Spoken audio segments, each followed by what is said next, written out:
नमस्कार, मैं हूं संदीप चौधरी। एबीपी न्यूज की इस खास पेशकश में मैं बिहार में हूं। बिहार की राजधानी पटना में आज 4 तारीख पहले चरण का जो मतदान होने वाला है, 6 तारीख को 121 सीटों पर, उसके प्रचार का आखिरी दिन। और आज मेरे साथ तेजस्वी यादव हैं। राघोपुर भी पहले चरण में ही मतदान वहां हो रहा है, तो बिजी शेड्यूल है तेजस्वी, लेकिन आपने वक्त निकाला।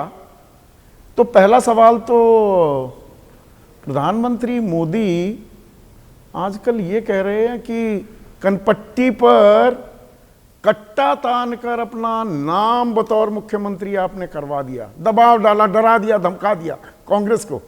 अब हम तो चाहते थे, खुद भी हम सुनना चाहते थे, और बिहार की 14 करोड़ जनता भी प्रधानमंत्री से जानना चाहती थी कि अगले 5 साल के लिए बिहार को आगे बढ़ाने के लिए, अव्वल राज्यों में ले जाने के लिए उनकी योजना क्या है।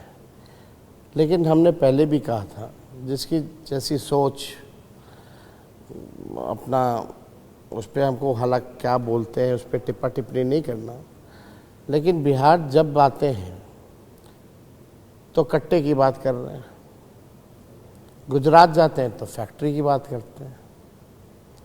और प्रधानमंत्री जी के पूरे कैंपेन को अगर आप देखें, उनके एक एक वाक्य को देखें, एक एक शब्द को देखें, तो नेगेटिविटी, नकारात्मक, मतलब फलदाय कुछ बातें हों, वो प्रधानमंत्री जी नहीं कर रहे हैं।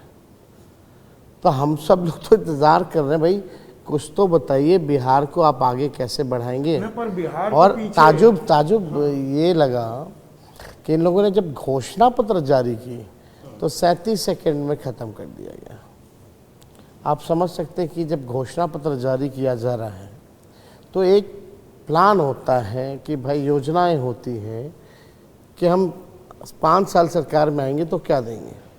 तो आप समझ जाइए, इनके पास कोई विजन नहीं है, इनके पास कोई सोच नहीं है कि ये बिहार को जो है आगे कैसे बढ़ाएं। विजन पर तो आता हूं, पर प्रधानमंत्री कट्टे का जिक्र इसलिए कर रहे हैं, वो जंगल राज की याद दिलाना चाहते हैं। और वो तो आपसे सवाल पूछ रहे हैं, अरे भाई तेजस्वी यादव, वो अपने पिता लालू प्रसाद यादव की तस्वीर, वो इतनी छोटी सी तस्वीर क्यों लगा रहे हैं?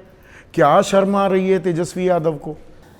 देखिए, प्रधानमंत्री जी कुछ भी कहें, तेजस्वी का एकमात्र ध्यान जो है वो बेरोजगारी से लड़ने में लगा है। बिहार हमारा कैसे आगे बढ़े, इस पे हमारा ध्यान है। अब वो जंगल राज की बात कर रहे हैं, मोकामा में जो हुआ वो प्रधानमंत्री जी को नहीं दिखता है। एनसीआरबी के आंकड़े, प्रधानमंत्री जी खुद का, केंद्र सरकार का अगर आंकड़ा देख लें तो बिहार टॉप 2 स्टेट्स में है। क्राइम जहां बद से बद, मतलब आप समझिए लॉ एंड ऑर्डर जहां बद से बदतर है। टॉप 5 स्टेट अगर देखिएगा तो 5 स्टेट्स जो हैं वो बीजेपी रूलिंग स्टेट है, जहां लॉ एंड ऑर्डर बद से बदतर है। नंबर 1 यूपी है, उसके बाद बिहार है। तो दिन दहाड़े ऐसा कोई दिन बिहार में नहीं है जहां 200 राउंड गोलियां ना चलती हो। दुकानों में घुस के गोलियां मारी जा रही हैं, अस्पतालों में घुस के गोलियां मारी जा रही हैं। ये हम जहाँ बैठे, हमारे घर के बाहर गोलियां चल रही हैं, आज तक कोई नहीं पकड़ा गया। खेमका जी की हत्या हो रही है, उनके बेटे की पहले हत्या कर दी गई। ये जंगल राज नहीं है। मासूम बच्चियों के साथ गैंग रेप हो रहा है, ये प्रधानमंत्री जी को। पर लल्लन सिंह आज मोकामा में थे, अब वो अनंत सिंह की जगह मोर्चा संभाल रहे हैं। वो कह रहे हैं कि हर मोकामा का वासी वो अनंत सिंह बन जाए। वो कह रहे हैं कि सम्मान किया है, कानून व्यवस्था देखिए कि वो जेल में जाने को तैयार हो गए। ये लल्लन सिंह ताल ठोक रहे हैं। आप जानते हैं ना, यही लल्लन सिंह जी ने तो पहले जेल भेजा था, और ये तो अनंत सिंह जी की पत्नी ने आरोप लगाया था। फिर जब अपना इस्तेमाल करने की बात आई तो इनको बाहर जेल से कर दिया गया। और अब जो है, लल्लन सिंह जी ने कहा कि हर व्यक्ति को अनंत सिंह बनना चाहिए। तो आप समझ जाइए, हम कलम बांटने की राजनीति कर रहे हैं, और सत्ता में बैठे केंद्र मंत्री हों या मंत्री हों, वो अनंत सिंह बनने की बात कर रहा हूँ। आप कलम बांट रहे हैं, लेकिन साथ में टिकट भी तो आप बांटते हैं। अनंत सिंह की बात करते हैं तो शहाबुद्दीन के बेटे ओसामा को सिवान से खड़ा करते हैं, रीतलाल यादव को खड़ा करते हैं आप दानापुर से, या भाई अनंत सिंह के खिलाफ किसको खड़ा किया? सूरज भान की पत्नी को ना। आपने प्रत्याशी वो बनाया। कौन सी दोषी है? आपराधिक पृष्ठभूमि है परिवार की। तो मतलब अगर कोई समाज में अगर एक व्यक्ति अगर अपराधी है तो सब अपराधी हो गया। अगर आपका बेटा कुछ गलत करेगा तो आप अपराधी हो जाएंगे क्या? तो ऐसा तो है नहीं। लेकिन बात यह है कि सुनवाई और कार्रवाई नहीं हो रही। कहाँ अपराधियों को यहाँ संरक्षण दिया जा रहा है। ऑर्गेनाइज्ड क्राइम हो रहा है बिहार में। एफआईआर के बाद भी अरेस्टिंग नहीं होती है कई कई दिनों। लोगों की सुनवाई नहीं हो रही है।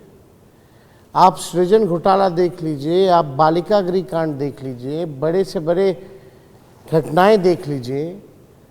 अपराधी जो है खुलेआम बेखौफ घूम रहा है। उस दिन एक एसआई की भी हत्या जो है गले रेत करके कर दी गई। अगर ये हमारे राज्य में हुआ होता तो खाल लोग नोच लेते। खास तौर पे मीडिया, सब आपकी बात नहीं कर रहा, लेकिन मीडिया में दिन रात यही चलाया जाता, जंगल राज return, jungle Raj, jungle Raj.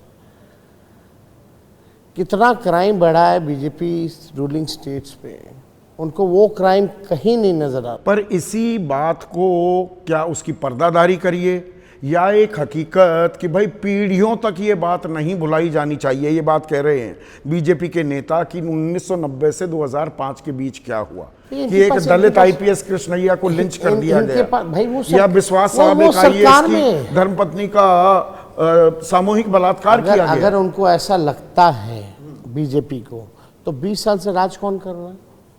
After ruling for 20 years वो ये बातें कहेंगे। आप ऐसा सिस्टम आपने क्यों नहीं बनाया?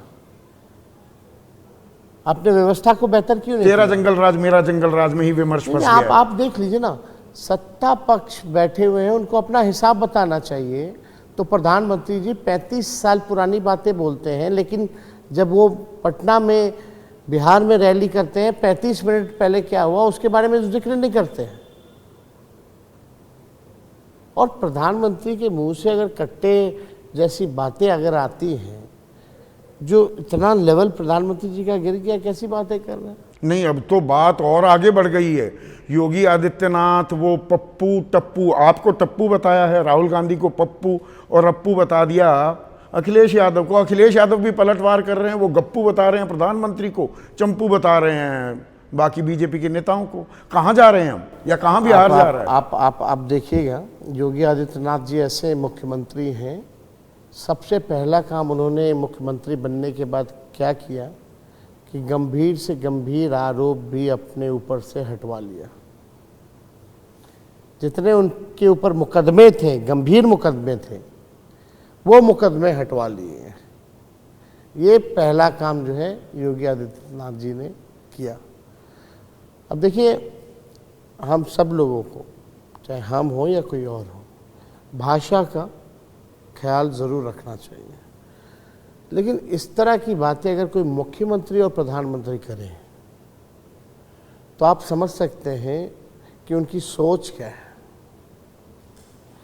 जिस हिसाब से भाजपा के लोग जो हैं बातें करते हैं, बहुत दुखद होता है देख करके कि ऐसे ऐसे लोग जो हैं जनप्रतिनिधि हैं, ऐसे ऐसे लोग उच्च संवैधानिक पद पे हैं, ऐसी भाषा का हम समर्थन नहीं करते। पर इस भाषा में और इस जंगल राज में आपकी बहन बचाव में आई, आपके और आपके परिवार की, और कहा कि पिछड़ों, दलितों और गरीबों का सशक्तिकरण किया था, ये छोटका का राज था, तो ये सवर्णों के पेट में दर्द हो रहा है। लालू जी ने एक तावा पे जो रोटी सदियों से जल रही थी, बस रोटी पलटता है। जो लोग दलितों के साथ कुर्सी पे नहीं बैठना चाहते थे, लालू जी ने बस उस दलित को कुर्सी पर बैठा दिया। उस बात की उन लोगों को पीड़ा है। ये कुछ चंद लोग हैं, कुछ ऐसी मानसिकता है कुछ लोगों में, सामंतवादी सोच। और मैं ये नहीं कहता कि सामंतवादी सोच जो है केवल एक जात या एक क्लास के पास ही है, वो किसी के पास भी हो सकता। नहीं, सशक्तिकरण के नाम पर आपने चारागाह, पाठशालाएं भी, स्कूल खोले, पर उसमें चारा ही चारा रह गया, उससे निकला कुछ नहीं, बेचारा हो गया। बेचारा हो गया था बिहार का युवा। आप क्या बात कर रहे हैं। लालू जी के समय बीपीएससी से टीचर्स की रिक्रूटमेंट हुई और जो अब तक जो सरकारी स्कूल जो संभाले थे उस समय जो रिक्रूटमेंट हुआ उन्हीं लोगों का योगदान है। और इस बार जब 17 महीने हमारी सरकार हुई फिर बीपीएससी से हम लोगों ने टीचर रिक्रूटमेंट करने का काम किया।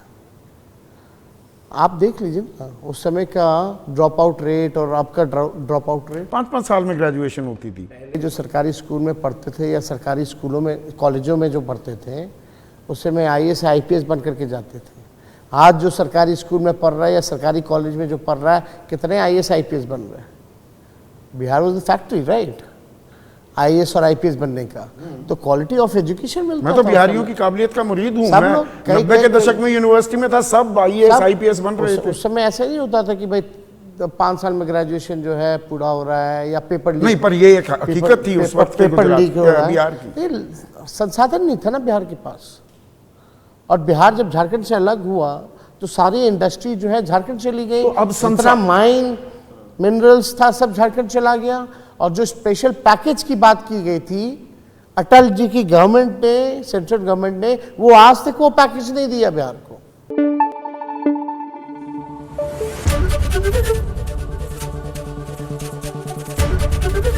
एबीपी न्यूज आपको रखे आगे।